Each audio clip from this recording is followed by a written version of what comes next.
नमस्कार। SBT news में आपका स्वागत है। पेश है 2 अगस्त शुक्रवार सुबह 11:15 बजे राजस्थान की बड़ी खबरें। सीबीआई ने नीट परीक्षा में गड़बड़ी के मामले में अब तक कुल 40 आरोपियों को गिरफ्तार किया है और इसमें बिहार पुलिस द्वारा की गई 15 गिरफ्तारियां भी शामिल हैं। सीबीआई का कहना है कि देश भर में 58 जगह में छापेमारी के बाद 40 आरोपियों को गिरफ्तार किया गया है। इस बीच इस मामले की जांच कर रही सीबीआई ने चार्जशीट भी दायर कर दी है। सीबीआई की चार्जशीट में 13 लोगों को आरोपी बनाया गया है, जिनमें नीतीश कुमार, आशुतोष कुमार, रोशन कुमार, मनीष प्रकाश, आशुतोष प्रकाश, अखिलेश कुमार, अवधेश कुमार, अनुराग यादव, अभिषेक कुमार, शिवनंदन कुमार और आयुष राज का नाम दर्ज है। पेरिस ओलंपिक में बुधवार को भारत को तीसरा मेडल मिला। 50 मीटर राइफल 3 पोजीशन की मेंस कैटेगरी में शूटर स्वप्निल कुसाली ने ब्रॉन्ज मेडल जीता। स्वप्निल ने कुल 451.4 अंक हासिल किए।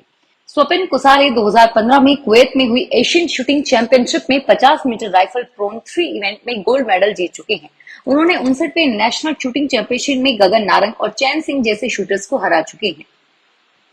देश के ज्यादातर इलाकों में मानसून जमकर सक्रिय है। जम्मू के किशनताड़ में गुरुवार को बादल फटने से बाढ़ आ गई। इससे पहले हिमाचल में देर रात 4 जगह पर बादल फटे, जिससे 2 लोगों के शव यहां मिले हैं, जबकि 52 लोग लापता हैं। एनडीआरएफ और डीआरएफसी रेस्क्यू में जुटी हुई है और वहीं मलाना में पार्वती नदी में पानी बढ़ने के कारण पावर प्रोजेक्ट का डैम टूट गया। उत्तराखंड में टिहरी गढ़वाल के घनसाली में भी बुधवार को रात बादल फटे, जिससे 2 लोगों की मौत हो गई।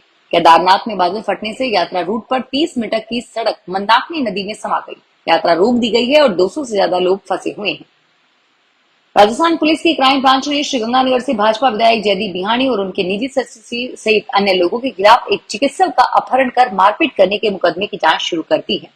सरकार द्वारा इस मामले में नियुक्त की गई जांच अधिकारी क्राइम ब्रांच की अतिरिक्त पुलिस अधीक्षक अंजुम कयाल ने अपनी टीम के साथ गुरुवार दोपहर को श्रीगंगानगर पहुंची। उन्होंने पीडी डॉक्टर श्याम सुंदर अरोड़ा की मौजूदगी में रामलीला मैदान के नजदीक उनकी क्लिनिक और बोल बाजार में स्वामी दयानंद मार्ग पर विधायक जयदीप बिहानी के निवास के नजदीक घटनास्थल का निरीक्षण किया। इस दौरान डॉक्टर के भाई कुलभूषण अरोड़ा और अधिवक्ता और कई अन्य लोग भी साथ रहे। दोपहर को उन्होंने पीड़ित डॉक्टर अरोड़ा को पूछताछ के लिए बुलाया। टीम ने आसपास लगे सीसीटीवी कैमरों के बारे में भी जानकारी जुटाई। इंडियन नेशनल कांग्रेस पार्टी के सिंबल से चुनाव जीतकर हाल ही में भरतपुर की सांसद बनी संजना जाटव के विरुद्ध एक हारे हुए प्रत्याशी पुरुषोत्तम लाल की ओर से हाईकोर्ट में याचिका दायर की गई है, जिसमें जाटव पर चुनाव नामांकन पत्र के साथ की गई शपथ पत्र में कई तथ्य छुपाए जाने के आरोप लगाए हैं। याचिका को स्वीकार करते हुए जिला निर्वाचन अधिकारी सांसद संजना जाटव सहित उनके साथ सांसद पद के लिए प्रत्याशी तथा अन्य सांसदों को नोटिस जारी किया गया है और साथ ही निर्वाचन याचिका की सुनवाई के लिए 10 सितंबर की तारीख तय की गई। अपराधी कितना ही शातिर क्यों ना हो, अब पुलिस की नजर से नहीं बच पाएगा। इतना ही नहीं, उसके आपराधिक रिकॉर्ड की जानकारी भी एक ही क्लिक में मिल सकेगी, क्योंकि अब राजस्थान पुलिस में भी तकनीक के सहयोग से अपराधियों की कुंडली खंगाली जा रही है। जोधपुर ग्रामीण की पुलिस दिनों रात्रि गश्त में लोगों की तकनीक के सहारे पहचान कर रही है और इसकी मदद से कई आपराधिक रिकॉर्ड वाले अपराधी भी पकड़े गए हैं। ये सभी राजकोट ऐप के फोटो मैच ऐप से किया जा रहा है। राजस्थान के नवनियुक्त राज्यपाल हरिभाऊ किशननाथ बागड़े ने गुरुवार को ओम बिरला से मुलाकात की। राजस्थान सरकार की ओर से जारी एक विज्ञप्ति के अनुसार राज्यपाल पद की शपथ लेने के बाद श्री बागड़े नई दिल्ली पहुंचे। श्री बिरला के साथ मुलाकात के दौरान दोनों ने संसदीय परंपराओं से जुड़े विभिन्न विषयों पर चर्चा की। उत्तर पश्चिमी रेलवे जोधपुर मंडल के रेलवे स्टेशन पर यात्रियों की सुविधा हेतु मंडल के 124 स्टेशन पर ऑनलाइन भुगतान हेतु टिकट खिड़की पर 162 क्यूआर डिवाइस लगाई गई है।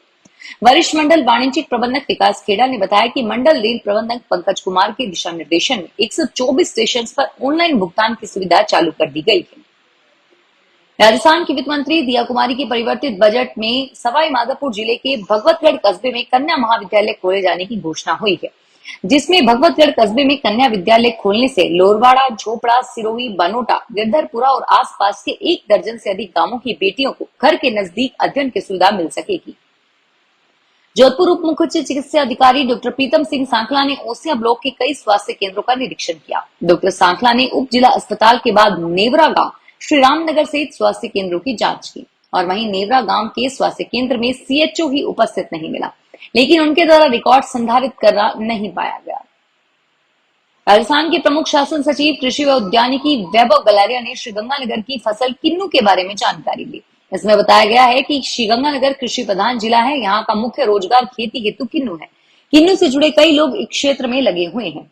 अगर किन्नू से जुड़े क्षेत्र भी गंगानगर में सरकार ध्यान देती है तो यह किसानों के साथ साथ व्यापारियों के लिए भी प्रगतिशील निर्णय होगा, जिससे नए रोजगार पैदा होने की अपार संभावनाएं होगी।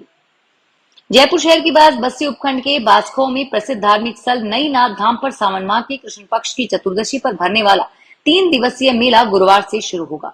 ट्रस्ट अध्यक्ष रामनारायण मीना ने बताया कि गुरुवार को प्रदोष का मेला व शुक्रवार को रात्रि जागरण और सावन माह के कृष्ण पक्ष की चतुर्दशी का मुए लक्खी मेला भरेगा।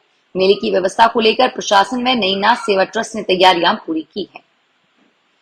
जयपुर के माइनिंग इंजीनियर एसोसिएशन के हाल ही में हुए चुनाव परिणाम घोषित किए गए हैं। ललित मोहन सोनी को राजस्थान चैप्टर जयपुर का अध्यक्ष चुना गया है और साथ ही डॉक्टर विवेक कौल को सचिव और डॉक्टर मनोज कौर को कोषाध्यक्ष का कार्य सौंपा गया है।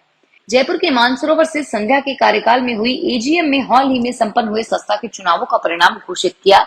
इस दौरान समिति को नया कार्यभार भी सौंपा गया है। दिल्ली के ओल्ड राजेंद्र नगर में 27 जुलाई को कोचिंग इंस्टीट्यूट के सामने से एसयूवी लेकर निकलने वाले शख्स को दिल्ली की एक अदालत ने 50,000 रुपए के बेल बॉन्ड पर जमानत दे दी है।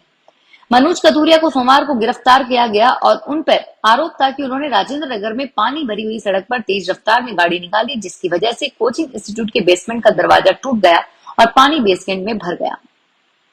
रणथंभौर टाइगर रिजर्व के पेटे में स्थित गिलाई सागर में देर रात जंगल क्षेत्र में हुई बारिश से पानी की आवक शुरू हो गई है, जिसे देखने के लिए बड़ी संख्या में लोगों की भीड़ पहुंचने लगी है। ग्रामीणों ने बताया कि रणथंभौर रिजर्व के खंडार क्षेत्र के समीप गिलाई बांध में एक बार फिर से लोगों के लिए अच्छी खबर सामने आई है कि बांध में पानी की आवक फिर से शुरू हो गई है। फिलहाल इस बुलेटिन में इतना ही और फिर हाजिर होंगे तमाम बड़ी खबरों के साथ। धन्यवाद। अगर आप भी अपने आसपास की छोटी बड़ी और महत्वपूर्ण खबरों से अपडेट रहना चाहते हैं तो सब्सक्राइब कीजिए हमारे चैनल एसपीटी न्यूज को और प्रेस कीजिए बेल आइकन पर।